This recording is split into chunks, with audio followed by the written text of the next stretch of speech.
Magnus Carlsen. Bagaimana di pertandingan ini saya pertontonkan kepada teman-teman? Ada yang beda, tidak posisional, walaupun itu terlihat beberapa kali. Mencoba melawan hukum dari catur diperlihatkan sang Raja Endgame saat berhadapan dengan Cristobal Henriques di TTL Cup 2024. Siapkan konsentrasi tinggi. Saya akan menganalisis dan mengupas tuntas maksud langkah dari kedua pemain. Sebelum memulai, jangan lupa tombol subscribe bagi yang belum. Selamat menyaksikan.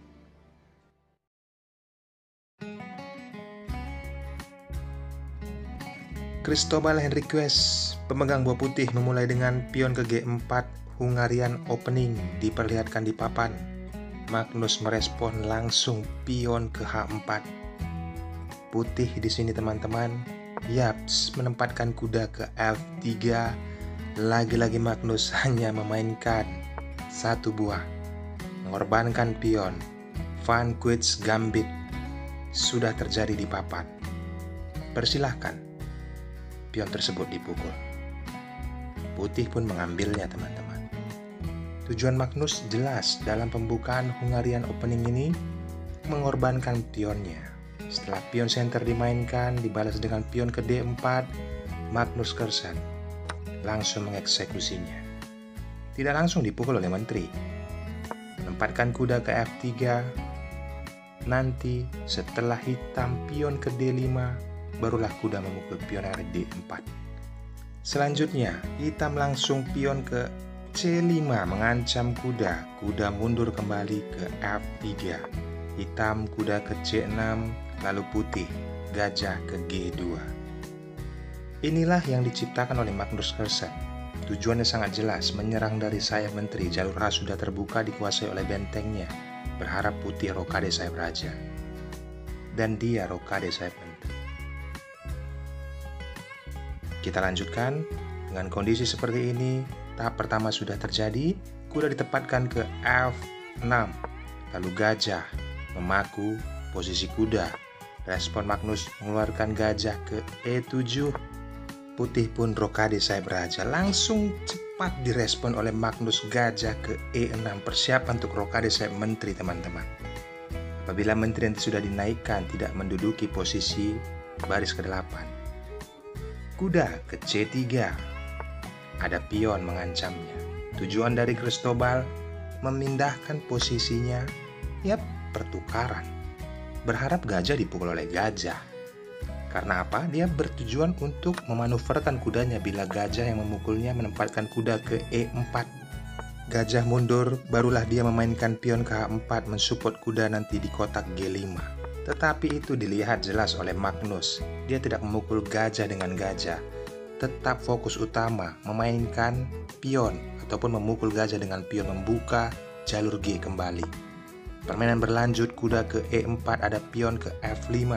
Lagi-lagi, tapi di sini kuda langsung ditempatkan ke D2, teman-teman. Tidak banyak waktu terbuang, langsung memainkan pion ke F4, mengajak pertukaran, diabaikan langsung pion C3. Tetapi sebelumnya, jika pion pukul pion yang ada di F4, kondisinya Magnus Carlsen akan menciptakan peluang, menempatkan menteri ke D6, menyerang pion. Apa yang bisa melindungi? Pion ke E3. Selanjutnya, rokade sayap menteri. Sudah sangat jelas teman-teman, serangan dari sayap menteri sangat diunggulkan untuk buah hitam. Perwira sudah leluasa menyerang Raja Putih. Untuk itu kita kembali pada saat Magnus memainkan pion ke F4, dia tidak memukul pion, tetapi pion ke C3 dimainkan. Jelas saja Magnus langsung pukul pion dengan pion. Kondisinya seperti apa jika sudah seperti ini teman-teman? Di sini pion F yang memukulnya, pion F2 memukul pion tersebut. Tapi mungkin teman-teman bisa berpikir, kenapa tidak dengan pion yang ada di H2? Jika itu dilakukan oleh putih, maka itu langkah sangat diuntungkan untuk hitam. Ada menteri mengambil jalur diagonal mensupport gajah petak terangnya, walaupun kuda bisa naik ke E4, tetap teman-teman mengajak pertukaran. Diabaikan, berharap bisa menyerang gajah, kuda ke G5. langsung pukul gajah dengan gajah. Setelah kondisinya raja mengambil pion, yaps, kuda akan tumbang. Salah satu kuda akan tumbang. Untuk itu kita kembali. Cristobal Henriques melihat hal ini, maka dengan itu pion yang ada di G3 dipukul dengan pion F2. Selanjutnya sudah memasuki babak middle game, ada menteri mengancam pion B2. Bagaimana putih merespon? Mengabaikannya, memukul pion lini center. Magnus Carlsen tidak memukul pion, tetapi rokade sayap menteri. Lihatlah teman-teman, dia menciptakan peluang agar perwiranya aktif untuk menyerang. Apa yang diperbuat Henriques dengan posisi seperti ini? Yaps, menggeser rajanya ke H1, menghindari ancaman dari menteri. Karena apa teman-teman?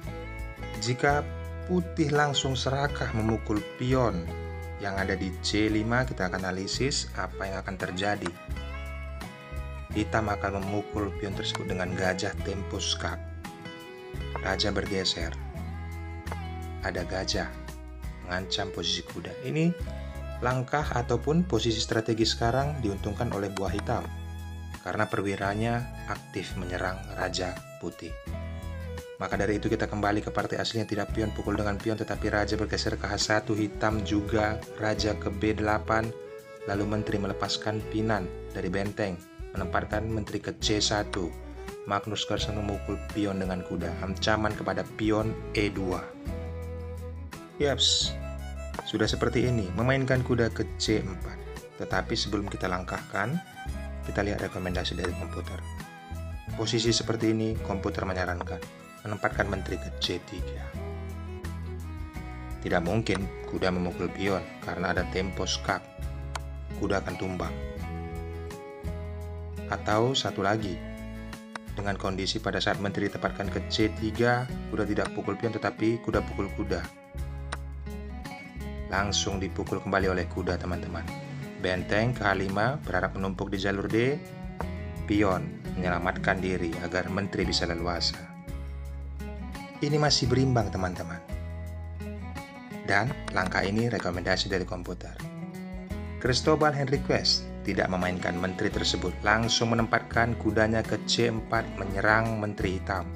Magnus Carlsen, menteri ke C7, mengancam pion. Lihat, pion yang ada di H2 sedang dipaku oleh benteng.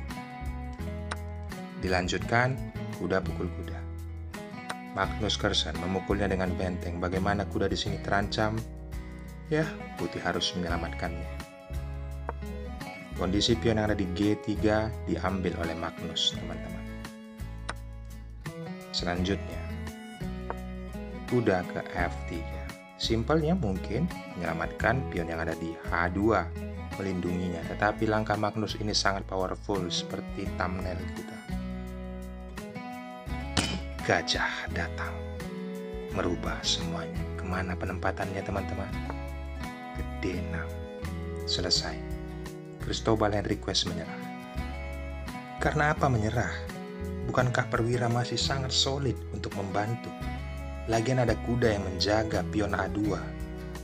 Kita analisis teman-teman. Raja bergeser ke G1, jelas benteng akan ditukarkan kualitas. Walaupun dipukul oleh kuda mengambil tempo skak. Raja ke F2 mempertahankan tempo skak di H4. Jika ke F3, skakmat menteri ke G3. Atau dengan kondisi seperti ini, raja mundur lagi ke G1. Spekulasi atau tiki-taka dari gajah dan menteri mengeksekusinya. H1, tarik gajah, open skak, G1, menteri H2, selesai.